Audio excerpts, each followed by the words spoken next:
और एक और बड़ी खबर यहां आपको बता दें राजस्थान से। राजस्थान में बीजेपी के अंदर दरार की खबरें सामने आ रही हैं।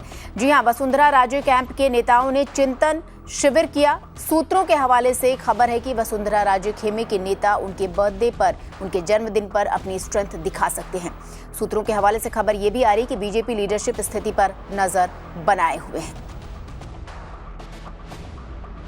लोकतंत्र पार्टी में आंतरिक लोकतंत्र होना चाहिए, जिंदा है, लेकिन लगातार जो पार्टी का स्तर गिर रहा है और सब लोगों ने अपने ये विचार रखे हैं और आने वाले समय में ये तय है कि वसुंधरा राजे सिंधिया का कोई राजस्थान में विकल्प नहीं है। जितने भी चुनाव हुए हैं उसमें कहीं न कहीं उपेक्षा वसुंधरा राजे जी की गई है, लेकिन अब कार्यकर्ता बर्दाश्त नहीं करेगा।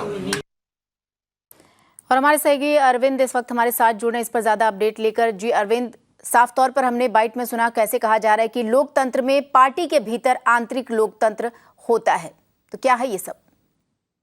देखिए, निश्चित रूप से राजस्थान की बीजेपी आज डिवाइडेड है। वसुंधरा राजे राजस्थान में बीजेपी की आज की सबसे बड़ी नेता हैं, पर क्या उनका जमाना चला गया है, ये जवाब सेंट्रल लीडरशिप ऑफ बीजेपी को देना पड़ेगा, क्योंकि वसुंधरा राजे की सेंट्रल लीडरशिप से अभी कोई ज्यादा बनती नहीं है। कुछ सप्ताह पहले उन्होंने होम मिनिस्टर अमित शाह से भी मुलाकात की, पर उनकी मुलाकात के एक सप्ताह बाद ही उनके समर्थक ये दावा करने लगे कि वसुंधरा राजे अपने जन्मदिन के मौके पर मार्च 8 को राजस्थान के अंदर एक शक्ति प्रदर्शन करेगी। तो सीधी सी बात है कि सेंट्रल लीडरशिप के रिप्रेजेंटेटिव से मिलने के बाद अगर कोई शक्ति प्रदर्शन की बात करता है तो वसुंधरा राजे राजस्थान में अपने ऑप्शंस को तलाश कर रही है। जहां तक कोटा में हुए चिंतन शिविर की बात है तो भवानी सिंह राजावत को वसुंधरा कैंप से बहुत पहले ही आउट कर दिया गया था। ऐसे में आज की स्थिति में ये नहीं कहा जा सकता कि जो भवानी सिंह राजावत कर रहे हैं वो वसुंधरा राजे के कहने पर कर रहे हैं, पर निश्चित रूप से हाड़ौती वसुंधरा राजे का होम रीजन कहा जाता है राजस्थान के अंदर, और वहां के नेताओं का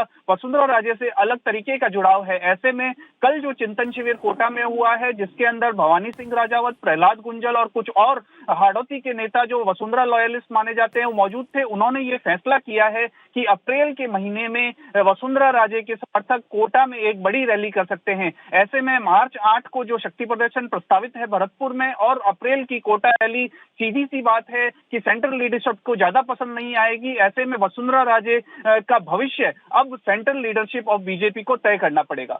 जी अरविंद, आपका बहुत बहुत शुक्रिया जानकारी हम तक पहुंचाने के लिए। खासतौर पे जैसे हमारे सहयोगी भी कह रहे थे कि जो हाड़ौती के नेता उनका इस चिंतन शिविर में शामिल होना कहीं न कहीं इस बात की पुख्ता सबूत दे रहा है।